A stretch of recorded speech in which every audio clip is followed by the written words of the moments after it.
You know that feeling when you want to do something, but there's some force that holds you back. You want to accomplish a goal, but you don't. You want to do something brave, but you choose the cowardice way.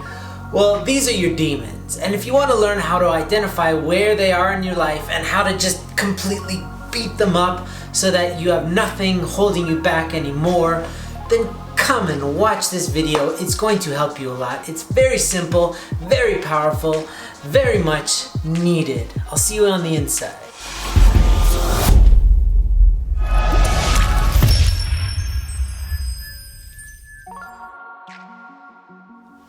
Welcome back to Whole Goals. It is my job here as the channel owner, as a founder of Whole Goals, to help you reclaim your mind, heart, body, and soul so that you can be an unstoppable force of good in this world, something that we all need. And I'm really hyped up, okay? So many of us, we have these desires inside of us. We have hopes and dreams. We want to accomplish big things in life, in our career, in our family, just in general happiness. And yet we settle again and again and again for what we think we deserve instead of what we really want. It's like leaving your house in the hopes of getting a 5-star dinner and just eating whatever you can find on the ground. That's how most of us live. And I'm sure there's a ton of videos that are really motivational and said, you gotta break through the wall, you gotta conquer your fears. It's really inspiring and you get hyped up and you jump up and down and then you get the same results because ultimately you didn't change anything internally. You just got fired up for a little bit and then that fire kind of dwindled and died. So this is not a motivationally kind of video. It's a very practical way of looking at how to figure out what's holding you back in these areas of your life,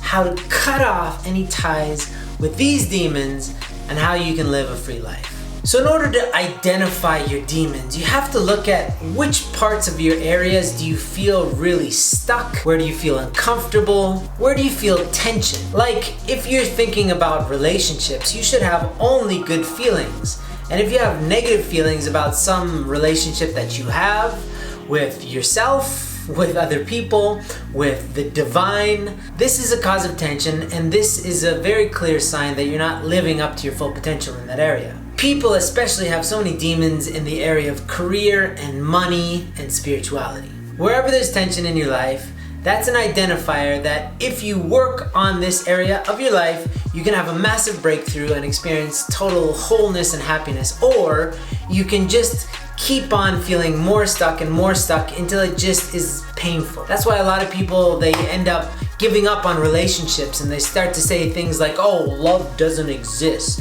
It's just because relationships are so painful, so unmanageable that they just kind of give up on them. Same thing with physical health. I know a lot of people that say, I can't figure this whole physical fitness thing out, I'm just gonna give up. And I'm like, what? You're giving up on your body? That's crazy, don't give up. What this tension is and what these negative feelings are is just an indication that you need to work on that area. So the first step is look at all the major areas of your life, whether it's relationships. I'm married, so I'm constantly evaluating the quality of my relationship with my wife and with my kids. There's money, there's spirituality. Let's start with 5 to keep it simple. Start with 5 major areas of your life and rate them between 0 and 100. Go ahead, pause the video and rate relationships, mental health, spirituality, whatever the most important areas of your life are. Find 5 and rate them from 0 to 100. 0 meaning it completely sucks and it feels completely out of your control. You feel like a victim. 100 being totally fulfilled, amazing, meaningful. Do it now. Reason is this: I had a call with a bunch of husbands last night and I was asking them to rate the level of intimacy that they had with their wives from 0 to 100. Most of us were saying we're at about an 80, which sounds pretty good, right? Hey, we're doing pretty well. 80 is a B minus, which means it's not that great. It means that if we were a student in Korea, we wouldn't get into any university with a B minus. It's super competitive there. But let's just talk about like love, like intimacy in our relationship. 80% is pretty good, but there's 20% that we're missing out on. There's 20% limitations, and those limitations are my limitations of judging my wife, my limitations of not really listening to her enough, and I'm missing out on all this magic that's in that last 20%. So there's so much power in first evaluating where in your life you're not doing as well as you would like. The magic is that you can figure out where you are. See, a lot of people have some sense of where they want to be. They have goals and hopes and dreams, but they're not really realistic about where they're at because it's too painful. Sometimes it makes it feel too far away, like it's unachievable.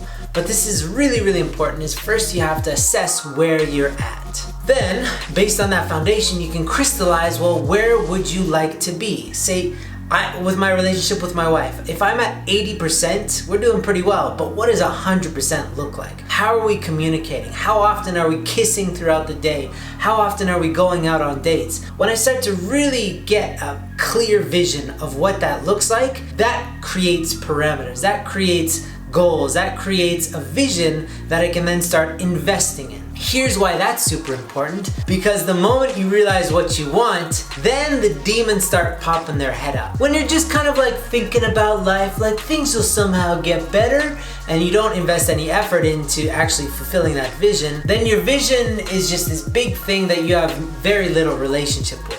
It's like your hopes and your dreams are just your acquaintances. They're not really like in your face. They're not really a part of who you are. When you identify what it is that you want and you start creating goals and habits to start to become more of that, you start to let that future unfold, you're also gonna start to see some very clear rationale as to why you shouldn't do that, or some fears. I can't do that. I can't be happy. Oh, that's never gonna happen. Good things don't happen to people like me. You know what those are? Those are your demons. Those are your inner demons that are holding you back. I feel like I'm speaking very broadly, but if you look specifically at things like physical fitness, when you look at your body and you evaluate, am I 100% happy with how healthy I am internally, the foods that I'm eating and the response that my body is giving back to me, or the way that I look and the way that I feel, if you're not at 100%, then think about, well, what would you need to eat and how much would you need to exercise? What kind of exercise would you need to do in order to be in peak physical form? At the moment that you start to realize, oh, maybe I need to do some intermittent fasting, maybe I need to do some cold showers, maybe I need to wake up earlier in the morning, maybe I need to eat more salads. The moment all these excuses start coming in, they start, oh no, you don't need to do that. You could probably still be just as in shape with eating like a burger every day for lunch. There's this lower self that's trying to be a voice. Those are your demons. They're whispering, don't be great, just be average, just suck a little bit. Sucking's not that bad. And look, everybody sucks a little bit. Why don't you just suck like they suck? Instead of allowing yourself to really find the happiness that you want. So again, here's the process. You first evaluate where you're at in the main areas of your life. Then you start to create a clear vision and the habits that will allow you to fulfill that vision. That's part 2. And then part 3 is just watch as these excuses start popping their heads up and understand that those are your demons. Those are your chains to the past. And the moment that you sever those chains, the moment that you stop listening to those voices and you just start doing what you need to do in order to become the person you want to become, is the moment you start achieving freedom on a very deep, intrinsic level. And the 3-step process is evaluate your life, 0 to 100. Second thing is create a vision for yourself of what 100% in that area of your life would look like and feel like. How would you act if you were that person who was 100% in that area of your life? And then the 3rd step is watch these excuses and these demons pop their faces up and blow past them with extreme intentional action connected to your vision for yourself. If you live like this, you'll become unstoppable. Although life changes and things shift, you'll always have a way of figuring out where you stand and how to get back to 100% in the areas of your life that matter the most. It's been real. I had a great time. I hope you had a great time too with this video, and I'll see you in the next one. Word.